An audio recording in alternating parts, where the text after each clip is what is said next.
대한민국에서 내 가게를 열 때 가장 설레는 순간 중 하나, 바로 예쁜 간판을 달 때입니다. 내 매장의 얼굴이자 최고의 홍보 수단이니까요. 그런데 내 돈 내고 내 마음에 쏙 들게 달아놓은 간판 때문에 매년 수백만 원의 과태료 폭탄을 맞을 수 있다는 사실 알고 계셨나요?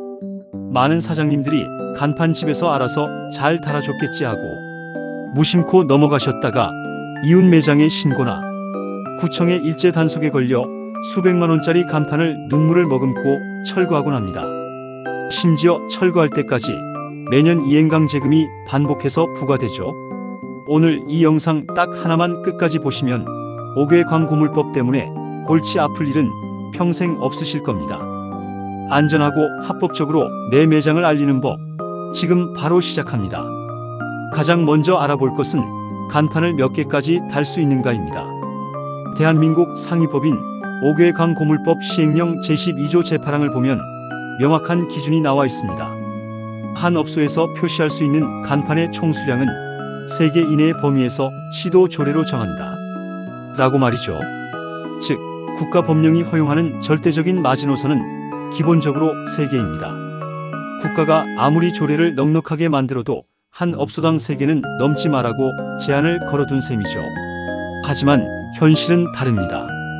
이 상위법을 바탕으로 서울시나 경기도 같은 각 지자체가 자체적인 조례를 만드는데요. 도시 미관과 보행자 안전을 위해 법령보다 훨씬 까다롭게 규정합니다. 대부분의 지자체 조례를 보면 원칙적으로는 1개 업소당 전면 간판 1개만 허용합니다. 주변 여건에 따라 돌출 간판 1개를 추가해서 최대 2개까지만 인정하는 경우가 대부분이죠. 그래서 내 마음대로 전면 간판, 돌출 간판, 기둥 간판까지 34개씩 달았다가는 조례 위반으로 단속 대상이 되기 쉽습니다. 그럼 억울해서 간판을 어떻게 더 다나요? 하실 수 있습니다. 당연히 법에도 합법적으로 간판을 더 달 수 있는 예외 조항이 있습니다. 첫 번째는 건물의 구조적 특성입니다. 도로의 구분 지점, 즉 교차로 모퉁이에 있어서 2개의 도로에 면하고 있는 매장이나 앞면과 뒷면이 모두 도로와 접해 있는 1층 관통형 매장의 경우에는 각 도로변 벽면에 간판을 달 수 있도록 허용 개수를 최대 4개까지 늘려줍니다.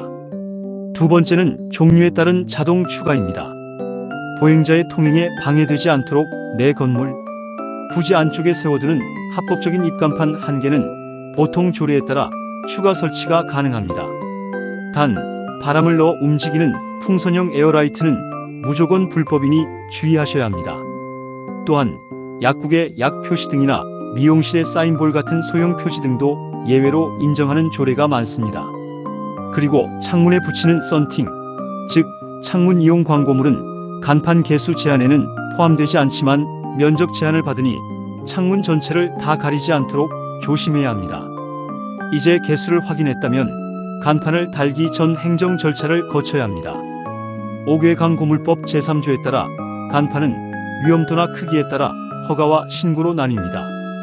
먼저 우리가 흔히 보는 1층부터 3층 사이 중소형 매장의 전면 간판은 면적이 5제곱미터 이상일 때 신고 대상이 됩니다. 높이가 5m 미만이고 면적이 1제곱미터 미만인 일반적인 돌출 간판도 신고만 하면 되죠. 만약 5제곱미터 미만의 아주 작은 전면 간판에 일반 LED 조명을 쓴다면 허가나 신고 없이 설치할 수도 있습니다. 반면 떨어졌을 때 큰 인명 피해를 줄 수 있거나 미관을 크게 해칠 수 있는 대형 간판은 까다로운 허가를 받아야 합니다. 간판 한 변의 길이가 10m 이상이거나 건물 4층 이상 높이에 닿는 경우, 그리고 건물 꼭대기에 세우는 옥상 간판은 예외 없이 허가 대상입니다. 특히 주의하셔야 할 점은 조명의 종류입니다. 빛을 내는 전구가 외부에 그대로 노출되는 네온사인이나 화면이 계속 화려하게 바뀌는 전광판, 디지털 미디어 등은 크기가 작아도 반드시 구청의 심의를 거쳐 허가를 받아야 합니다. 가장 중요한 것은 순서입니다. 반드시 간판을 제작하기 전에 구청에 신청해야 합니다. 간판 업체와 시안을 만들고 건물주 사용 승낙서 등을 챙겨 관할 구청 도시경관과나 건축과에 서류를 접수하세요. 보통 일주일 내로 처리가 되며 허가증이나 신고증명서가 나온 후에 설치를 시작해야 안전합니다. 또한 돌출 간판이나 지주 간판 같은 것들은 설치 후에 구청에서 지정한 기관을 통해 구조 안전 점검까지 합격해야 한다 점도 잊지 마세요. 간판의 유효 기간은 보통 3년이니 3년마다 연장 신고를 해야 합니다. 마지막 팁으로 세종, 송도, 동탄 같은 신도시나 택지개발지구는 조례보다 더 무서운 지구단위 계획 지침이 적용됩니다. 여기는 얄짤없이 업소당 전면 간판 딱 한 개만 허용, 돌출 간판 절대 금지인 경우가 허다합니다. 그러니 간판 계약서에 도장 찍기 전 꼭 관할 구청에 먼저 문의해 보세요. 오늘 영상이 유익하셨다면 구독과 좋아요 부탁드립니다. 안전하고 대박나는 창업을 응원합니다. 감사합니다.